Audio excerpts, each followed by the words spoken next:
Zach? Yeah, no problem. We can just go from there. So I'll show you this as well. That's see that green bar? Oh yeah. So you want that as close as you can to the dot, and that means that like this that you're speaking loud enough. So Oh, just okay. every now and then just have a look at that. Yep. But it should be pretty right. No worries. Alrighty.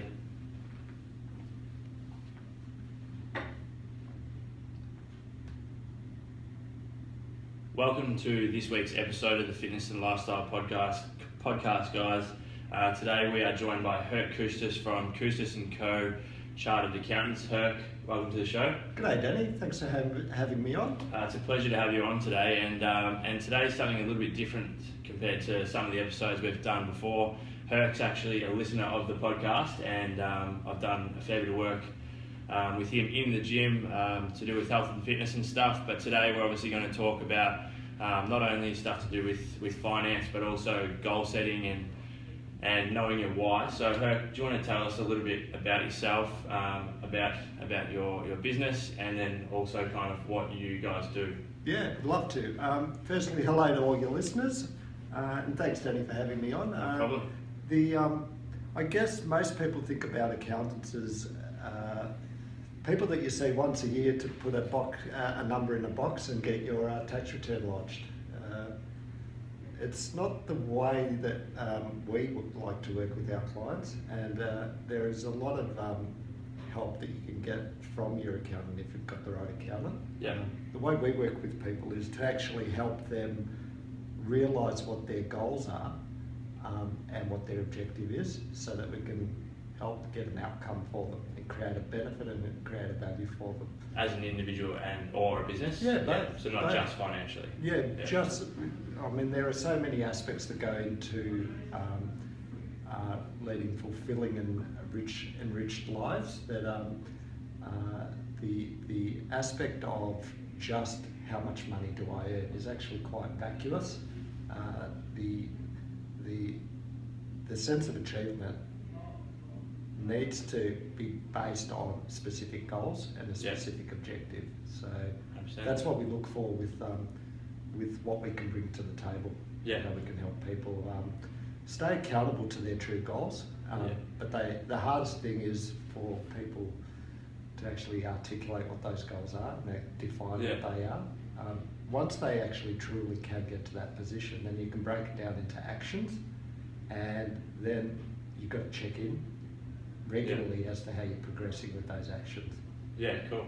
And so as a business, Koustas & Co., say for example you're getting a new client or a client inquiry, what type of process would you go through to start it, to try and find out what their why is, or how would you help them find their why? Yeah, absolutely. We go through this process called a trust assessment, and it's basically a survey. Covers a whole range of different areas. It's an online survey that people, before we even meet them, we'd like to see if they can complete it ahead of the meeting. That gives us a little bit of a snapshot of what's in their mind and what they see as a priority for them to achieve.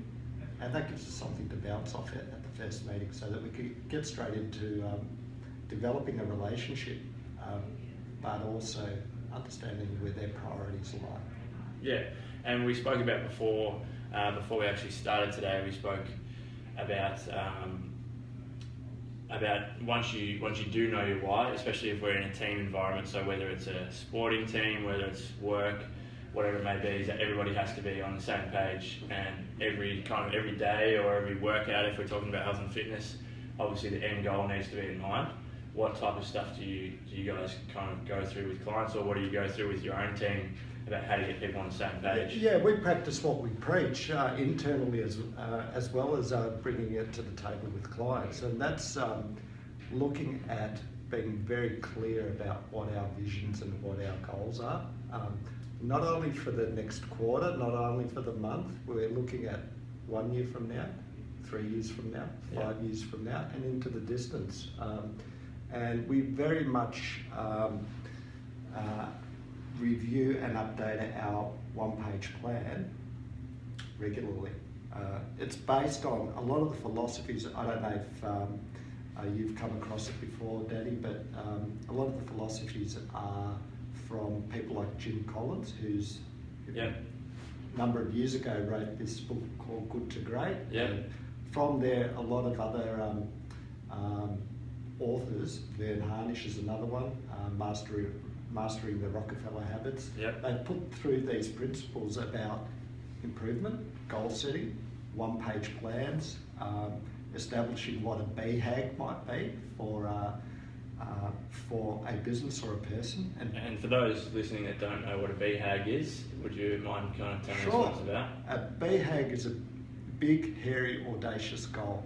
So it's actually picking something that is so far out of touch today for you that you would aspire to achieve, but it's so it's not something that can be achieved in a 5-10 minute or a 1 month time frame. It's got a time horizon of possibly 10 plus years, 20 years, 30 years, but it's something to shoot the lights out. Yeah. And that drives people. If you get the right BHAG, whether it's internal to yourself or your organisation or external, it can be very significant in moving your culture forward and keeping you accountable. Yeah, that's something that I've taken on board the last 12 months or so, is kind of going by if your goals or your dreams don't ski, and they're probably not big enough. Yeah. So just picking things that are not so much picking things, but those kind of things that you think yourself, surely that's not possible. Or in the end of the day, it really is. But like you said, it's just got to be about every small thing you're doing has to be working towards that goal. Look, the sky's the limit, and quite often we get in our own way. We limit our capacity and we limit our thinking, and we aren't prepared to take the steps that we need to take. And that comes down to being unfocused. Creating focus and remembering to check in with that focus on a regular basis is the thing that actually people lose sight of. Yeah, obviously consistency is the key, and there was a blog post you told me about recently, stuff to do with actually the UK cycling team, was it? Yeah, that's right. So do you want to tell the listeners a little bit about that kind of theory and that post? Yeah. I guess there was the performance director of the British cycling team back in the 2012 Olympics, for the London Olympics in 2012. They achieved, the British cycling team achieved quite a bit of success during that campaign, and what was being highlighted at that point was the use of the performance director implemented, his name was Dave Brailsford, implemented the concept of aggregation of marginal gains. And aggregation of marginal gains is to seek improvement in everything that you do, and the sum of the improvement proportionally is much greater in the outcome that is achieved. So in a cycling team, for example, it could be everything from improve your sleeping patterns, look at your diet, look at the training regime that you've got, every possible and conceivable thing that you can seek to improve, set about improving it. And a lot of that information Dave Brailsford drew from a book that was put, I guess it came out in the mid-2000s by a guy called Jeff Olson. His book was called The Slight Edge, and it actually underlined a very basic concept, and it deals with consistency. Every day you have a choice as to whether you want to take the easy way or the hard way. The easy way and the hard day in the moment isn't actually that hard to make a choice. It's just as hard to decide against it as it is to decide to Exactly. do it. In the minute, you can make a conscious decision to say, I'll do A or I'll do B, because I know my ultimate goal is X. But most people lose focus and lose sight of that. So they do the easier option. They do the thing that is easier and you're comfortable, and they say, I'll leave that for later, or someday I'll get to that. Guess what? Someday never comes. And you know, one of the things that Jeff Olson and Dave Brailsford highlighted was it's the impact of doing something consistently that you get the compounding benefit of the achievement, the steps that you're making. Yeah. So one of the examples, I think we've talked about it before, Danny, too, is if your motivation or if your goal is to lose weight or look at your overall diet and your health, you could make a choice every day to have a salad or a chicken parma. 100%. So if you choose to have the chicken parma on day one, nothing's really going to happen, is it? No, not at all. It doesn't. But if you have that chicken parma for 3 months every day in a row, what do you think is going to happen? I think it's pretty obvious. Big changes, yeah. 100%. Like you've just mentioned, it ties in with health and fitness as well as financial as well. Like it could be something as simple as losing weight or even gaining weight. If it's something like taking your vitamins every day, drinking enough water, getting enough sleep, making sure you do mobility, your strength training, your cardio, all that type of stuff, it all adds up. It can't just be one aspect that you're working on. You know, you can't eat a chicken parma but have a Diet Coke and then expect to be losing weight. Get the results that you aspire to, for exactly. sure. So in regards to finances,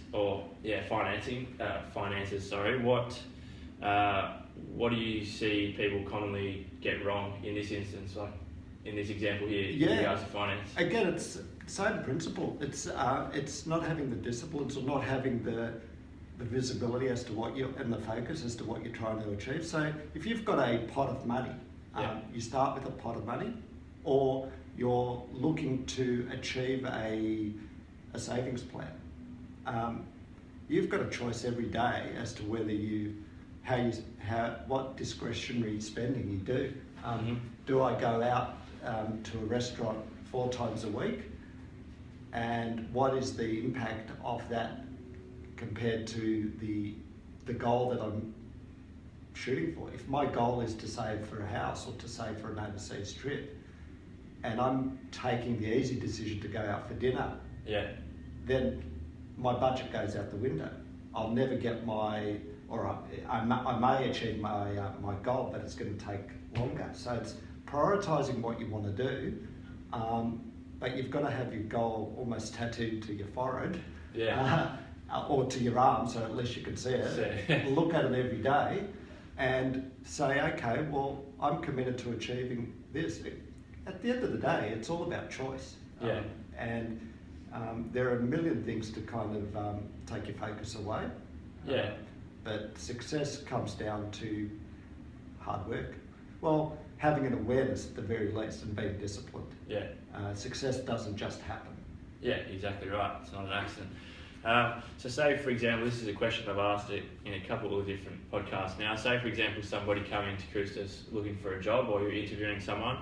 Let's start off, let's say they haven't got the job yet. What kind of qualities would you look for in them, or what type of vision would you look for? Does it have to be aligned with what you want, or do you think when somebody comes into a business or a company that it can be engraved, they can learn it? Yeah, I think you look for the behaviours to be right. You look for qualities and in the individual that deal with attitude, because it's easy to work with people that have got the right attitude. Even if they're wet behind the ears or green in what they do, you can always train and skill people up. But one of the big things is to have people that can actually make a connection with other people. We are involved, and I think a lot of business people and the way society is, you have to have a connection with people, and being able to listen and also contribute to a conversation and a relationship. They're fundamentals in our line of work. And I think just in society in general, and the art of that is getting lost a little bit, but the people that do get it will generally be really successful. 100%. And so going back to finance again, what are some of the common things, not so much with other businesses, which is obviously what you predominantly work with there, or do you work with individuals as well? Well, we work with businesses, but with individuals in those businesses and connect. At the end of the day, businesses are made up of people. So we work with people that help drive their objectives and drive their business. Yeah, and what are some of the mistakes that you see mainly individuals make that probably most people out there are making, that they're not aware of, that they could change to, I guess, put themselves in a better financial position? It's probably a hard question to answer. It's not actually. It's a lot of the mistakes are that people are time poor and don't prioritise correctly. They're to do with that, and they've come up with excuses as to why they haven't done something. And the other thing that feeds into that is they let clutter get in the way, and instead of doing high performance activities or high performance actions or something that will get a bigger bang for their buck, they let their time get influenced by things that don't really matter. So you end up spinning your wheels for, say, 75% of the day or 85% of the day, convince yourself you're out of control and you're busy, and really you're worrying or doing things busy. You can be a busy fool, as they say.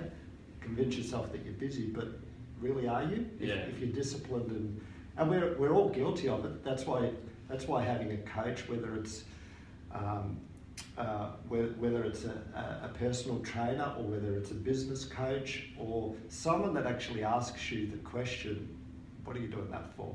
Or they're worth their weight in gold. You get the right person and you develop the right relationship, they're worth their weight in gold. Because, I mean, I look at, say, work in the gym. You know, most people are creatures of habit. So they get into a comfort zone with what they're doing. But you've got to up the ante, you've got to mix it around. And, you know, if someone like yourself, with your clients, you would work on pushing them and improving them and not let them plateau into a comfort zone. There's a lot of clients, I believe, that could come in the same amount of times they do with me on their own. But, you know, the majority of them will tell me pretty much every time they come in. They'll see someone else training on their own and they'll just go, I don't know how they do it. I'd come in probably the same amount of times but do half of what we actually do. Or if I felt kind of average, I would just go home or not rock up. So 100% right up there. So that's probably the thing that actually shoots people in the foot. Just that denial mentality. Or blame, excuse, denial. And we like to look at and encourage people to think in a more positive way. And what was that, the acronym that you were telling me before? We internally, but also with our clients, that acronym is ORABED. So ORABED stands for ownership, responsibility, and accountability. That's the positive side of the behaviours that we look for and we aspire to. And the blame, excuse, denial is the negative part of that. We try and always operate above the line or above the bed, and we try and encourage our clients to do that too. The world is your oyster, to use a cliche, and if you allow yourself to have a blame, excuse, denial mentality, it's exactly the same as what we spoke about before, and choosing the palmer over the salad, or coming in and taking it easy. It's just having that focus and making sure that you align yourself with people inside your organisation, but just as importantly outside your organisation, that not only keep you honest but drive work from the same platform. Because it's very easy to have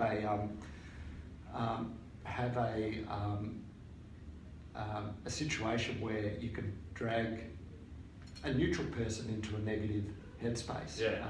You just think about sometimes, you know, and I'm sure we've all witnessed it in our daily lives, where, you know, you get together with a group of mates and one mate, you know, is whinging or sooking about something. Not to say that it's not valid, but it can actually bring you down and steal your energy. And if you allow a situation or someone to wallow in that, especially in a team environment, if you allow someone to wallow, then it's not really helping them. So if if you can find a mechanism for kick-starting them again, or turning their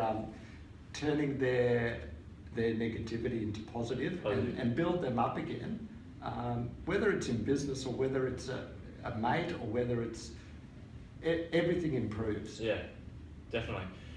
Now this is a question that I've asked a few different people. It's kind of I've had some good feedback from this one. Is there any podcasts or books or even blog posts, obviously we spoke about before, that you've listened to that you would suggest or that you would recommend to others to listen to or read? Or there's a number of them. There's the one that really resonated with me from a few years back was Good to Great by Jim Collins. I strongly recommend it for anyone to read it. It just does open up your mind. Van Harnish, who's written the Mastering the Rockefeller Habits and also Scaling Up. More recently, I've read a book called Death by Meeting. And that's an interesting one. That one, yeah. It actually starts off as, it's almost like a story, like a fable, and it talks about how people waste a lot of time in meetings.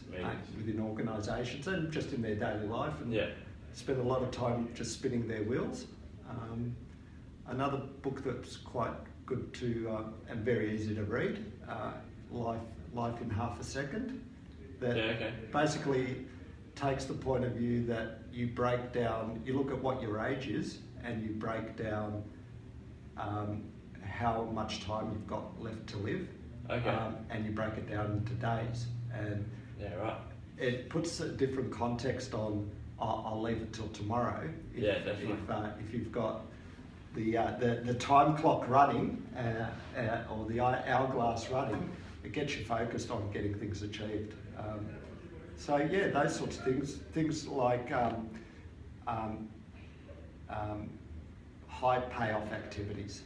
Keep in mind high payoff activities, and we talked about before the aggregation of marginal gains. The opposite of that is the law of diminishing returns. So the law of diminishing returns is beating your head up against a brick wall or doing the same thing every day. Hoping for a different result. Why are you doing it? It's just a habit that you're probably not even thinking about. Now before we wrap things up, next week, you guys that are listening, we're doing part 2 of this with Alex, who works at the firm, which I think will be probably more based around finance stuff. So if there was 3 things, 3 topics, I guess, that you would want Alex to talk about, or again, mistakes that you see people make that you reckon would be good to go into detail, what would they be? And for you guys listening, obviously make sure you tune in to the next one so you can kind of find out the answer to these. Number one is be clear on what your goal is. Be clear on your objective. The amount of times that people in general just aren't clear. They have a pipe dream, but they're not really, or they're vague. They're not really articulate enough in terms of defining what that goal, specific in defining the goal that they're going for. So if my goal is to land a particular job in a particular field, or it's to start a business, or what's my business plan? What's my what do I need to do to get that job? Are there educational requirements? Is there experience required? So be clear on your goal. Similarly, if I've got a fitness goal, what is my goal? Secondly is surround yourself with people that will keep you honest and keep you on track. And won't just pander to your sense of poor me. There is no room for poor me. You've got to be, and that feeds into blame, excuse, denial. And then check in regularly. Do it every day. They're the 3 keys. Consistency. Consistency is the key. Absolutely. And have an action plan as to how you achieve that goal, and then what happens. And that's where your things like BHAG comes in. Yeah, for sure. For sure. Well, thank you very much for joining us today. Pleasure. I'm sure we'll get you on the show again soon. Guys, check out Koustas' website. What do you want to say your website for? Check it out. koustas.com.au. Awesome. Be sure to check it out, guys. As I mentioned, make sure you tune in for part 2 next week. Thank you for listening. Make sure you have subscribed, leave a review, or send me an email at danny@dannykennedyfitness.com for any topics or people that you'd like me to talk to on the show. Thanks for listening again. Hope you have a great day. Sweet. How was that? Did it come across all right, you reckon? Very good. Yeah? I don't think you can get too, but I get passionate on stuff.